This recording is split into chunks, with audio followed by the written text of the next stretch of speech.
What's up, YouTube? What's up, YouTube? It's your boy JFlood201 back with another reaction. And so for this, we're going to be watching Trap Lord Ross. Shout out TLR. Trap Lord Ross has a lot of great stuff. If you're familiar with No Jumper, you've probably seen him on there. If you follow drill music, you've probably seen his documentary on King Von. And if you've never seen nothing from Trap Lord Ross, I don't know what you're doing on my channel, but definitely go check his out. That being said, I know you like to kick back and watch and view with me, and I'm going to give you my rating 1 out of 10 at the end, because if it's true, I'm going to let you know. And if it's doo-doo, we don't definitely going to rate it a 1 or 2. Alright, that being said, let's just get right into it. Trap Lord Ross is the best. Like, he's really great. If you're into like the YouTube documentaries and stuff, Trap Lord Ross, American Confidential, and I mean that's it right now. And that American Confidential is like pretty much like strictly like Philly stuff right now and East Coast stuff. But he's the best, especially if you're a Jersey guy like me. You already know I like to keep it 201 official. Okay, but for this, it looks like we're gonna be talking a little bit about Philly, a little bit about New York, because that's where Puff Daddy is from. Alright. But yeah, let's see what's up. What's up between Diddy and Meek Mill? I mean, all I hear is rumor and innuendo. But let's find out the truth from TRL himself. Or TLR. Whoops. Anyway, it's JFlood201 back with another reaction. Go like, comment, subscribe. Make sure to follow me on Instagram. We're going to jump right into it. Mill used to be the Philadelphia street rapper who beat the odds. He had served multiple prison bids and still managed to release hit records that dominated the charts. But then that embarrassing L from Drake came, followed by his label drama with Maybach Music Group, and by Yeah, that's true. Yeah, you guys remember when he took the L from Drake? That sucked. Oh, like yeah. That wasn't good. And basically his career was amazing at the beginning. I remember when Dreams and Nightmares came out and it was in every fucking club. And to this day, like, I'm not even gonna hold you, like, I fell for a girl all because she knew all the words to that song. 2024, what was once a meteoric rise had turned into a struggle to stay relevant. But just when it seemed like things couldn't get any worse for Meek, the Diddy scandal erupted. Singer Cassie has accused hip-hop mogul Not the diddler. John Diddy Combs of and a decade of physical abuse. The two were romantically involved for years, but in a lawsuit made public today, Cassie says there was a pattern of control, drug use, and encounters. Multiple lawsuits crashed down on the diddler, alleging everything from trafficking to domestic violence and sexual assault. And in the midst of this legal firestorm, Rodney Jones, Diddy's... Look at Rodney Jones, dude. This is the guy that allegedly Puffy couldn't keep his hands off of. This is crazy. Look at my man, bro. It's like steampunk meets Black Muslim. Like, you know what I mean? It's crazy. Former producer, who spent over a year in the music mogul's inner circle, would drop perhaps the most explosive lawsuit of all. A 73-page bombshell that turned the world of hip-hop upside. Have you ever heard content creators say, comment the word burgers below and I'll send you over something for free? And then when you comment the word burgers, you instantly receive a DM automatic down with a damning footnote suggesting that P. Diddy actually had a relationship with the Philadelphia rapper. Hold up, wait a minute. Y'all thought Diddy was finished? The breadcrumbs were laid out, and internet detectives wasted no time connecting them directly to Meek's doorstep. As these allegations against Diddy's multiplied like a bump on the corner of his lip, the public began scrutinizing the true nature of... Yo, you gotta love Trap Lord Ross's like little like a bump on the corner of his lip. Like, that's... He's great. He's funny for that shit. Meek and Diddy's relationship with fresh eyes, and as social media sleuths dug deeper, it became clear that the clues had been hiding in plain sight all along. Hey, what's up, King Son? Man, you doing it, man. You deserve it, Daddy. You putting in that work. Proud of you. I love you. Yeah. So today, we're taking a closer look into the bizarre and You did not just call him Daddy. What the fuck? relationship between Meek Mill and Diddy to determine if they were truly just industry friends and mentor-mentee as they claimed, or perhaps if something more intimate was happening behind closed doors, sometimes seemingly even in front of the camera. Crazy. Crazy. The singer Cassandra Ventura, known as Cassie, today filing suit against ex-boyfriend Sean Combs. P. Diddy accused of assault by producer Lil Rod. Put up the picture full mask. Mr. Combs informed Mr. Jones that he had engaged in intercourse with rapper 5, that's redacted. He's a Philadelphia rapper who dated Nicki Minaj. Yo, Meek. That's crazy. Yo, the stuff with Meek, that no wonder nobody will touch, like I don't know. I think Philly might have his back as long as he can, like, really get back to, like, the work. You know what I mean? But let's watch the video. This video, the Trap Lord Ross video, might be the nail in the coffin, dude.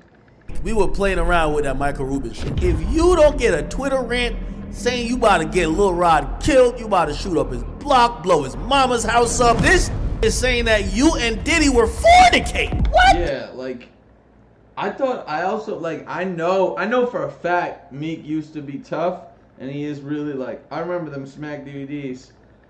Like, you know, like, man, I remember when he had the nappy braids and he was, like, super skinny and dark and just standing on a street corner, and every third word, like, his homies would say the punchline with him and shit. You know what I mean? Like, if you know, you know. But, man, he's come a long way from that. Me? Like, I can't even imagine such debauchery and such happening to a gangster rapper like me. Man, you doing it, man. You deserve it, daddy. You putting in that work. Proud of you. I love you. But when you give up your manhood, I've never seen somebody recover from it. That was all the people that went to the Puffy party. That was all the people that did all those things thinking that there was never going to be a consequence for what they were doing. Do you think it's a lot of undercover brothers in the industry? Oh no, Queen. We don't know nothing about undercovers. Oh no. Okay, because I do.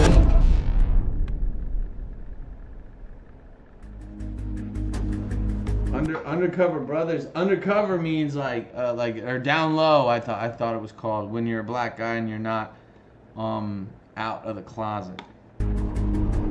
You see, Sean Diddy the Diddler Combs has long positioned himself as hip-hop's ultimate gatekeeper, the kingpin who could make or break careers with a single cosign. So for young artists, getting Diddy's attention was a golden ticket to exclusive circles, tight circles, industry connections, and the kind of mentorship that no streaming revenue could buy. And for a street rapper like Meek Mill, fresh out of prison on weapons and drug charges, Diddy may have represented a bridge between the block and the boardroom. He was looking for someone to come on board and have his back, but not in the prison sense. The timing of their connection couldn't have been more perfect for Meek. There for one, he is. That's the Meek I grew up with, bro. he was still relatively unknown outside of Philadelphia's underground scene, having spent Flamers. Yo, what? You remember Flamers, bro? Actually, yo, pause. Oh my God. Do you guys not see the evidence? Look at this. It was called Flamers. spent years grinding through mixtapes and dealing with legal troubles that could have ended his career before it truly began. His 2008 arrest on drug and gun charges had resulted in a probation sentence that would haunt him for nearly a decade, making industry connections even more crucial for legitimizing his transition from the streets to mainstream success. The two most likely crossed paths after— Yo, facts, I'm on probation now and that shit is crazy how long they're gonna make that shit last, bro. The fact that he was on probation for 10 years scares the shit out of me. But it also just makes it so clear and obvious, like, bro, these people, man, these judges, bro.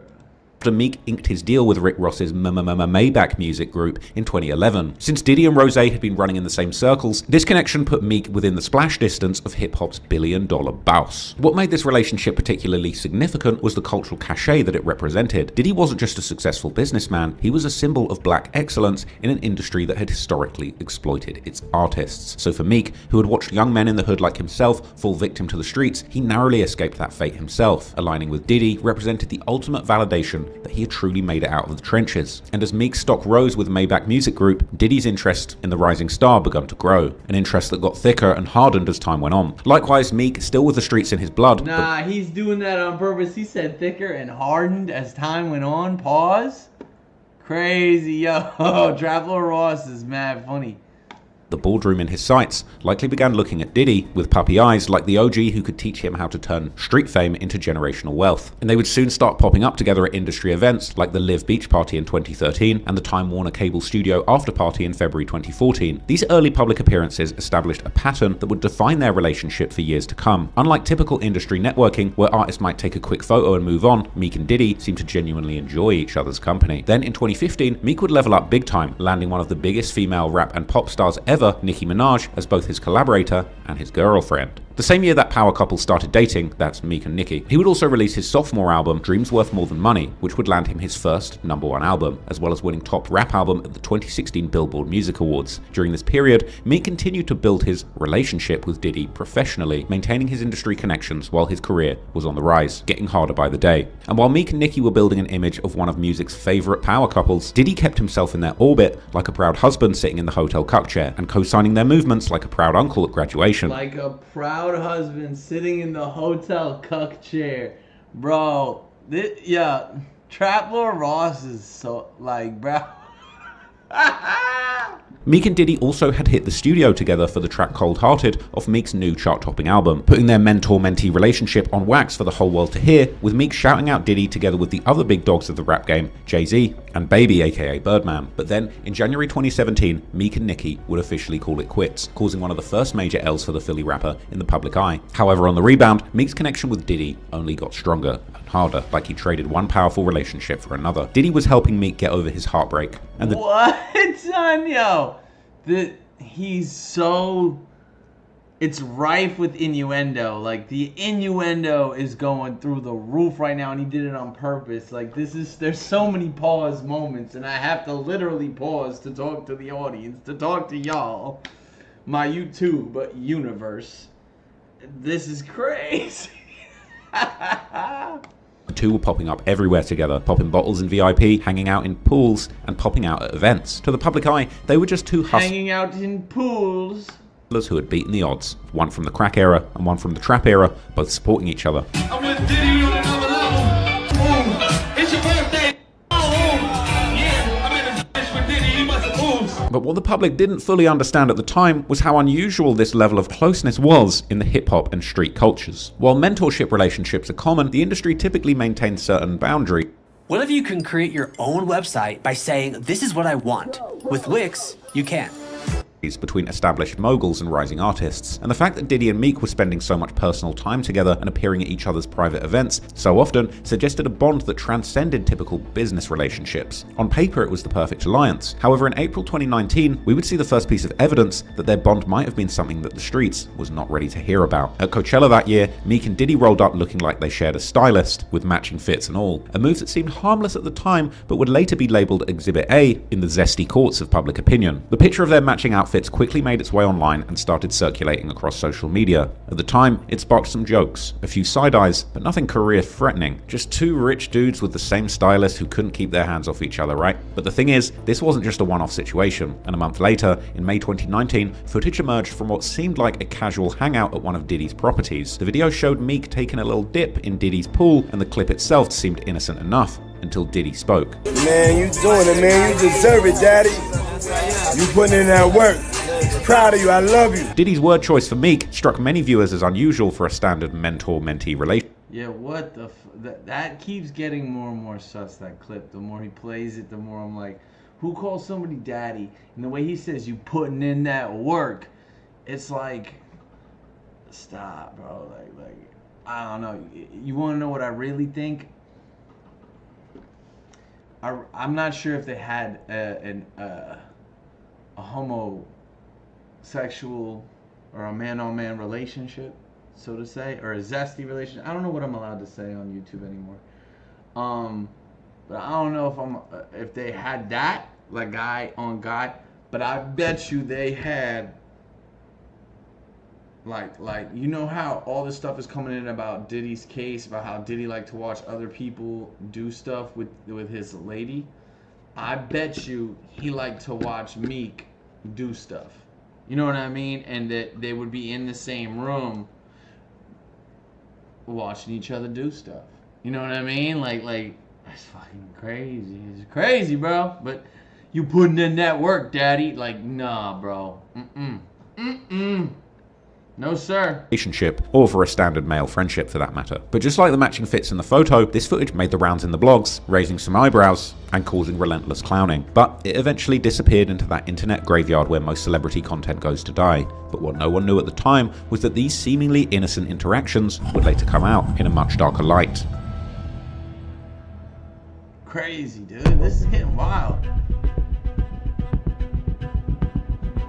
By the time the 2020s rolled around, Diddy was sitting on his throne, dripping dough and baby oil, playing the kingmaker in the rap industry. The bad boy mogul's parties were as legendary as ever, and if you got that invite, you truly made it to the top. And there was a lot of top. But while the mainstream media was busy gassing up, He becomes a billionaire, replaces Kanye on list of 2022's wealthiest hip-hop artists as West's net worth drops. How Diddy made more money than every other celebrity in the past Diddy's year. billion-dollar empire, platforms made up of the most dedicated Celebs you think are gay or bi, but everyone believes to be straight. Is P. Diddy gay? Nah. He about as straight as Elton John. internet sleuths like Lipstick Alley and Reddit were operating as Lipstick Alley? the rumor mill, pumping out gossip that wouldn't see the light of day on Billboard until years later. These digital underground networks had been Louis City is a shishi man. Too many stories of homie. The Cameron one was ludicrous. tracking patterns in celebrity behavior long before mainstream media had caught on. Users would compile photo evidence, analyze social media interactions, and connect the dots. Exhibit said we go to this club and we walk in the back way. It's a VIP over there. The club was going, it's jumping. I'm sitting there with Superhead and X. Said X. So then Diddy is doing his business. We go get a drink. We sitting there bobbing to the music. And then points over to the corner, there's two dudes kissing. I'm like, what the fuck is this? Then she point in another direction, there's another dude over there, butt-ass nigga dancing next to her. And he was so surprised. He left without telling Diddy.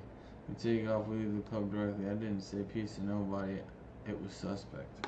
Dots that traditional journalism either missed or chose to ignore. The speculation about Diddy's sexuality had been circulating in these spaces for years, with users pointing to everything from his party guest lists to his business relationships as potential evidence. Folks on these platforms would try to connect the dots. Bunny hopping around on a tennis court for a white man made me believe it.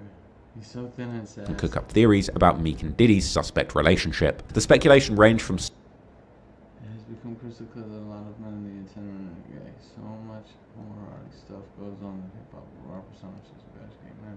You have effeminate men like Kanye, A$AP Rocky, Meek, Mill, Diddy, Young Thug, Lil Uzi Vert, Tyler, the Creator. You are supposed to believe that these men are as straight as an arrow. They're likely repressed gays, slash bisexual women. I don't know, men who are honest. Whoa. Some of this stuff is like this one right here. It's like doing a little bit too much psychoanalyzing of people that you've never met, bro. Like, you know what I mean? Like, unless the person who wrote this worked for these artists, bro, you don't know what the hell you're talking about. I understand your point, but this okay, it was good up until this one. This one kind of jumped. It was like, we have effeminate men, and then it just lists rappers. Like, yeah, they're effeminate in terms of style choice sometimes. But Young Thug, Meek Mill, and then Tyler, the Creator, is a troll. Like, you realize he trolls? I don't know. Subtle hints about their sexuality to theories that Meek and Diddy were genuinely lovers in a full-blown relationship. But it wasn't just anonymous keyboard warriors running up the rumor mill. In 2022, Nicki Minaj, who had spent 3 years booed up with Meek Mill from 2015 to 2017 before sending him packing, hopped on Instagram Live with Soulja Boy, suggesting that she knew rappers in the industry were hiding their true sexualities. Do you think it's a lot of undercover brothers in the industry?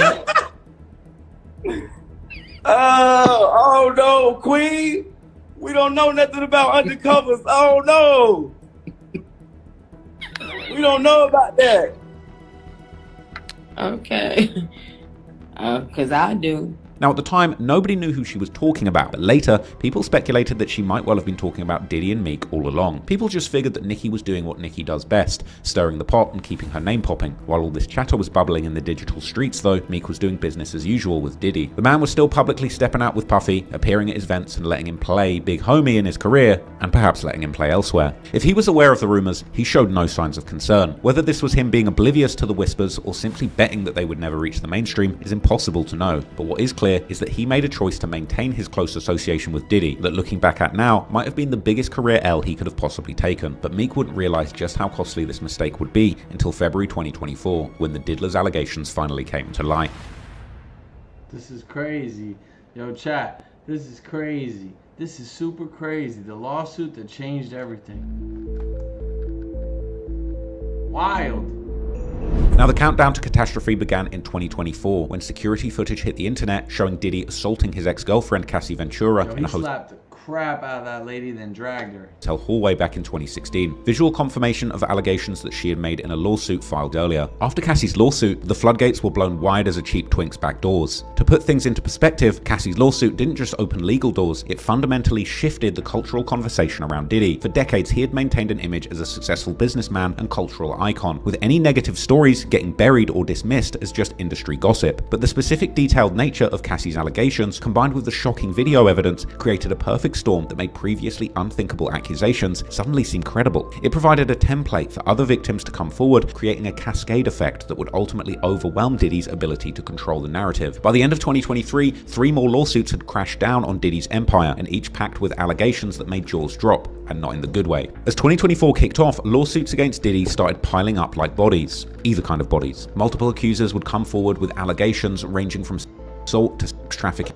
Survivors of LDS church sex abuse are being heard and receiving compensation, thanks to recent changes in the law. And racketeering. The man who claimed "Can't nobody hold me down" had allegedly been holding several men and women down and was now drowning in legal paperwork. And this situation would be hard to get a handle on, like a leaky bottle of baby oil. But outside of Cassie's lawsuit, there would be another that garnered a lot of attention from the public. That's when Diddy's former producer Lil Rod, real name Rodney Jones, who'd spent over a year in the mogul's tight circle producing tracks for his latest album, went fully nuclear, filing a 73-page lawsuit that overshadowed all of the previous allegations. The suit detailed disturbing behavior, including allegations of drugging drinks, coordinating recording encounters without consent, and running what amounted to a criminal enterprise disguised as a music empire. During these late-night recording sessions, Diddy and Lil Rod had allegedly created some absolutely disgusting recordings. And that's just the music they made together. But while the main text discussed activities allegedly coordinated by Diddy, it also had a footnote buried on page 13 that would set social media on fire. A footnote described a Philadelphia rapper who dated Nicki Minaj allegedly having sexual relations with Diddy. There was no direct name,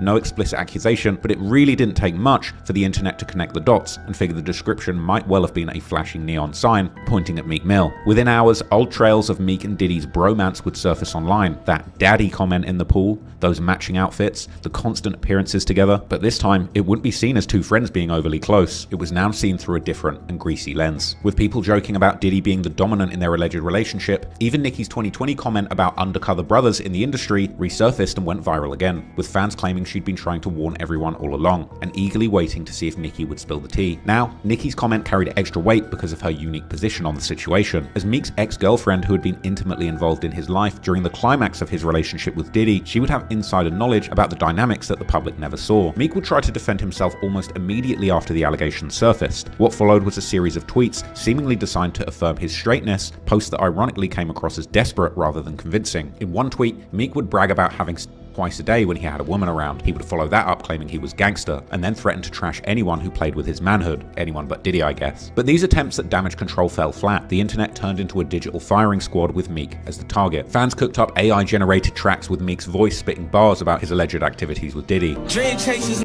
I hope they forgive me for what I did with Diddy. Real street forever. The king of Philly. Memes flooded every social platform, with users getting increasingly creative in their mockery. One particularly viral meme. That's hilarious. This summer no booty hole is safe. I'm dead. Bang bang.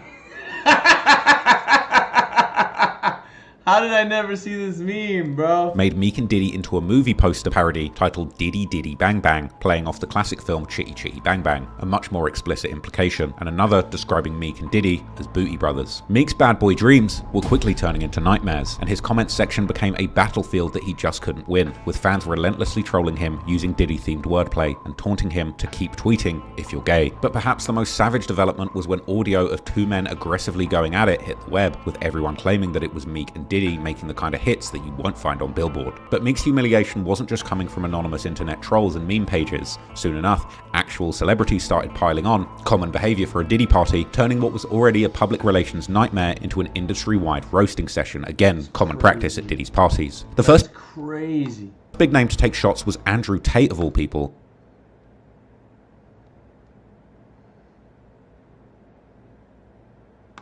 The straight alleged would waste no time jumping into the fray as soon as the allegations surfaced. Tate quote tweeted his own months-old post about avoiding famous people because they're all gay and weird. Ironic coming from the once self-professed most famous man in the world, but okay. When Meek tried to clap back at Tate, bringing up the influencer's own legal troubles with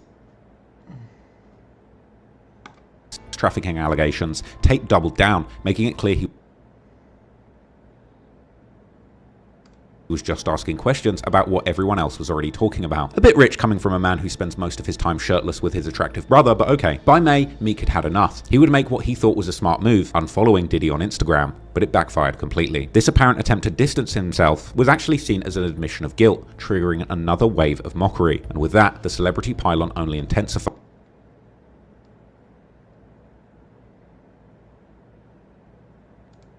Again, like a Diddy party after the 2C arrives. Soulja Boy, who had a completely unrelated beef with Meek,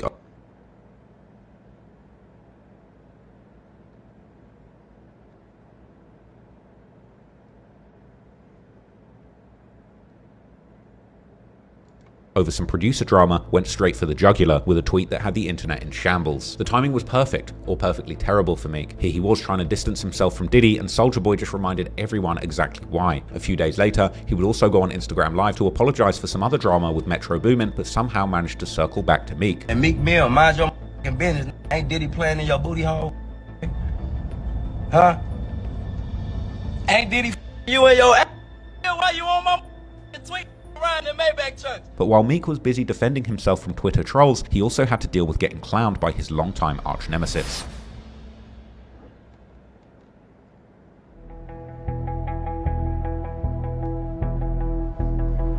See, if there's one person in the public eye who's been on Meek's helmet, apart from Diddy, it's DJ Academics. The media personality and streamer had been beefing with Meek for years, with their feud dating all the way back to 2017 over Academics supposedly not promoting Meek's album properly. By 2020, Meek was publicly trying to cancel Academics, even threatening to put a hit on him. When somebody who gets hit by men is threatening to send hitmen, you know you're in trouble. This was a threat serious enough that Academics reportedly contacted the police in response.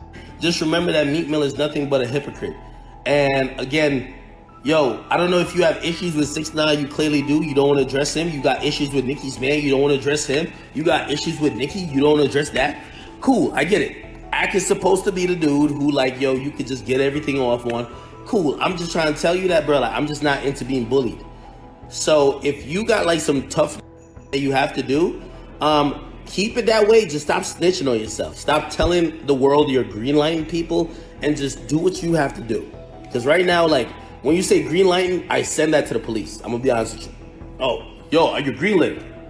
So, when the Diddy Meek allegations hit in 2024, Big Academic saw an opportunity that he could not pass up. Within hours of Lil Rod's lawsuit hitting the internet, he was live on Twitch, going through the entire 73-page indictment page by page. And when he reached the footnote describing a Philadelphia rapper who dated Nicki Minaj, Academics immediately stopped scrolling and connected the dots to Meek, with his audience gobbling it up, like a complimentary buffet tray during a Freak-Off's halftime. Mr. Combs informed Mr. Jones that he had engaged in intercourse with rapper 5, that's redacted. Look, 5. He's a Philadelphia rapper who dated Nicki Minaj. Yo, Meek, we were playing around with that Michael Rubin shit. If you don't, you've been tweeting about everything on planet Earth. If you don't get a Twitter rant saying you about to get Lil Rod killed, you about to shoot up his block, blow his mama's house up, this saying that you and Diddy were fornicating. What the Meek? Ack went full prosecutor mode. He would roast Meek for tweeting about everything under the sun, except these allegations about him and Diddy getting freaky. Yo, Meek, now ain't the time to be talking about switches on the street. They want to know if you're a switch.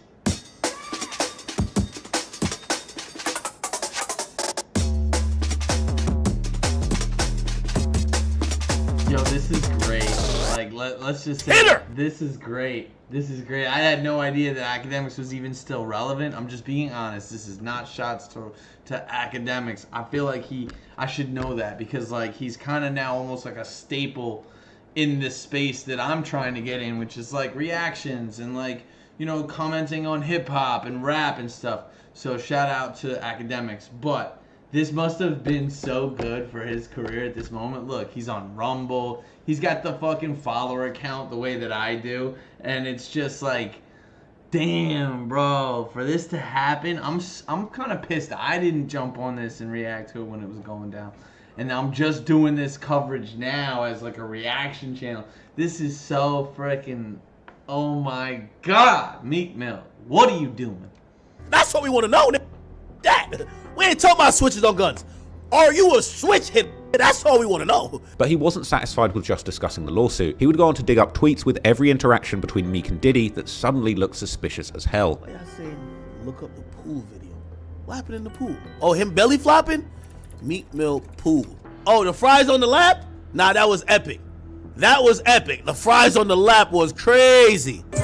Man, you doing it, man. You deserve it, daddy. You putting in that work. Meek and Diddy in matching fits? What are you talking about? Yo, I ain't gonna lie.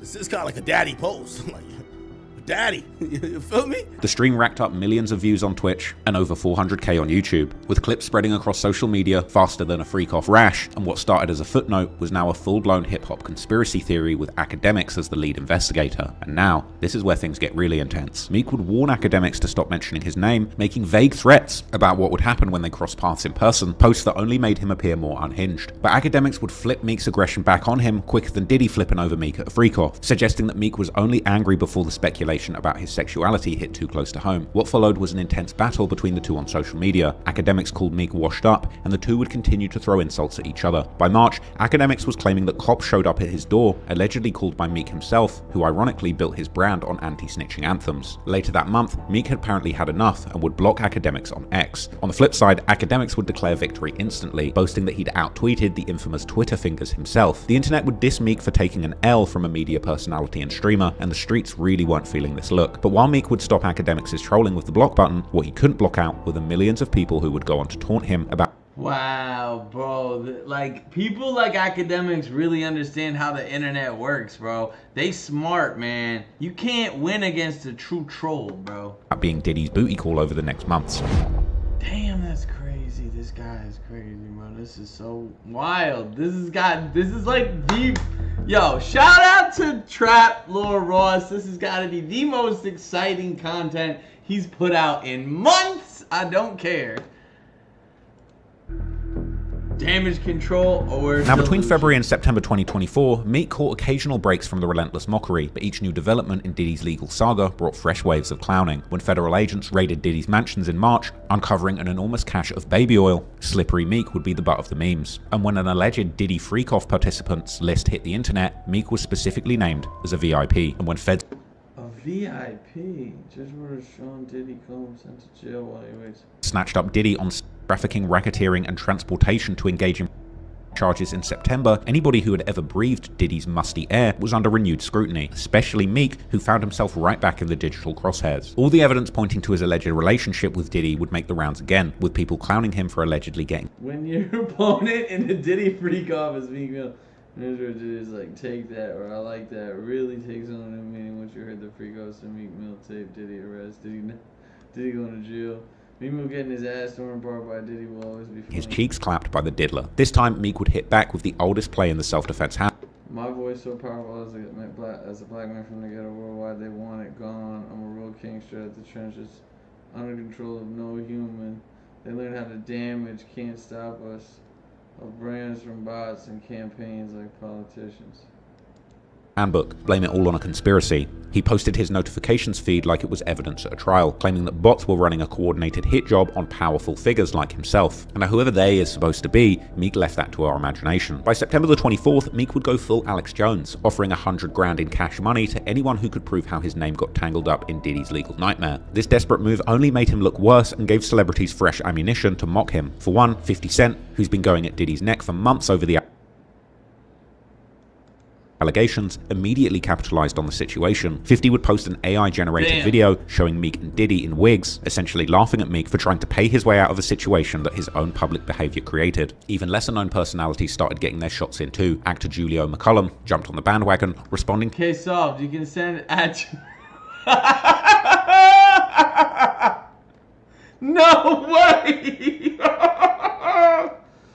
Damn, I gotta get on Twitter, dog." To Meek's $100,000 tweet with the viral picture of him and Diddy twinning. At this point, the pattern was clear. The more Meek tried to deny, the more evidence of his seemingly bizarre relationship with Diddy kept surfacing. On November 19th, footage from Meek's 27th birthday party in 2014, hosted by none other than the diddler himself, hit the Daily Mail. The Daily Mail revealed that Diddy had rented the Parisian Paris for $25,000 to throw an extravagant party for Meek, with masked dancers, lingerie-clad women, and men eating sushi off naked models. The property manager described the double fish buffet celebration as disgusting, claiming that there was cocaine like powdered sugar everywhere, along with used blood on the bedding and lubricant on the dressers and marble floors. Now, for the record, marble floors are very porous. You don't want to be pouring baby oil on those. These weren't exactly the kind of party details you'd want attached to your...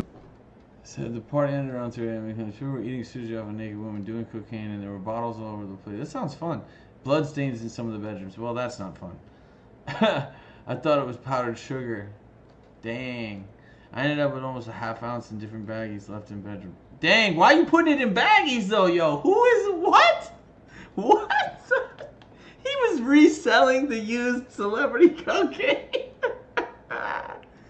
The bedrooms the following day were disgusting. Broken bottles, used beep-a-doops, powder and beep-a-dapples, lubricant on the dresser. Name when you're trying to shake off rumors of your relationship. Sounds like AC or Las Vegas. Like, it sounds like a crazy party, but it's not like he found like blow up dolls and like, you know, I don't know, like, you know, something specific for GHEY men. With Diddy. Like all the other allegations, Meek would deny these too, but at this point he knew the damage to his reputation was beyond repair, so his only move left was to completely denounce any ties with Diddy, and that's exactly what he did. In a video that quickly went viral, Meek would shut down any connection that linked him with Diddy. Yo, Saul, what's up? Yeah, y'all already know how we playing out this. That's real life. Real life.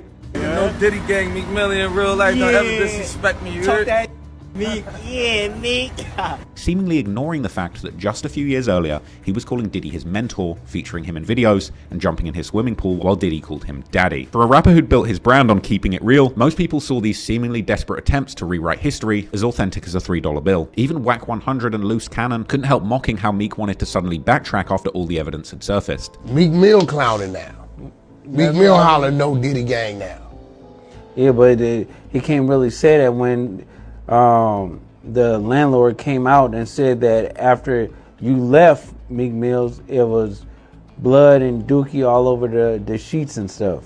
After Diddy ran through you. He said blood and dookie? Mm-hmm. Damn, Meek, dookie. After years of studio sessions, VIP lounges, and matching outfits with his daddy Diddy, Meek suddenly wanted the world. Dang, that's crazy. I didn't know that was the redacted part, dookie. That is GHEY men specific, I'm pretty sure. Wow, guys. Oh, he's done. He's sunk. Believed that they were barely acquaintances. But was he really just another industry acquaintance in Diddy's extensive network? Or was he something more? The truth is, we might never know for certain what really went down between Meek and Diddy, but hip-hop has always been a genre built on perception, and in that unforgiving court, the streets have already rendered their verdict. Meek's carefully crafted street image has been permanently tarnished by his association with Diddy, a stain that no amount of blotting, damage control, or conspiracy theories has managed to wash away. That Diddy's Boy label follows him to this day. Diddy's gun, you wanna make babies? He least expects it, and the internet's permanent memory and hip-hop's love for... I don't get it. It's no way I'm letting Elon Musk have more baby mothers than me, though. Can't make a baby in the butt, homie. Time to change your strategy. Oh my god. Oh my god.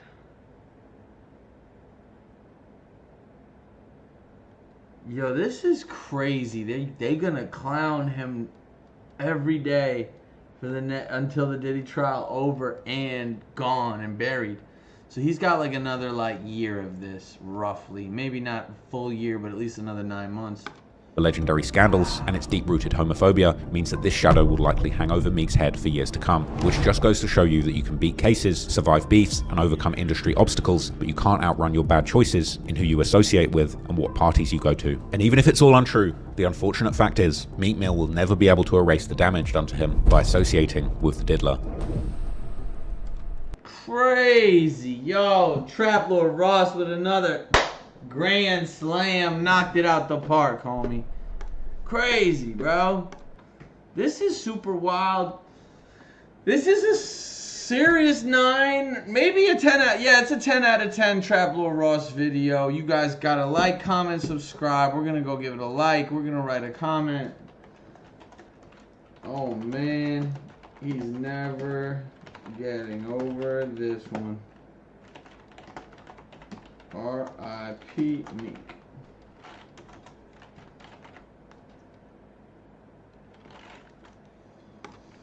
So, man, just like, wow, Trap Lord Ross killed it. It's officially done, you know? And, R.I.P. Meek, bro. Like, what is going on? Let's see, where's that one of them in the fucking... That's crazy, bro. That shit great. If I were gonna make a thumbnail, that would be it. But seriously, 10 out of 10 video. Trap Lord Ross. Go like, comment, subscribe to his channel. Like, comment, subscribe my stuff. If you like to react to things, if you are enjoying, you know, content, if you laugh at the same stuff I do, leave me suggestions on what type of stuff you want to see.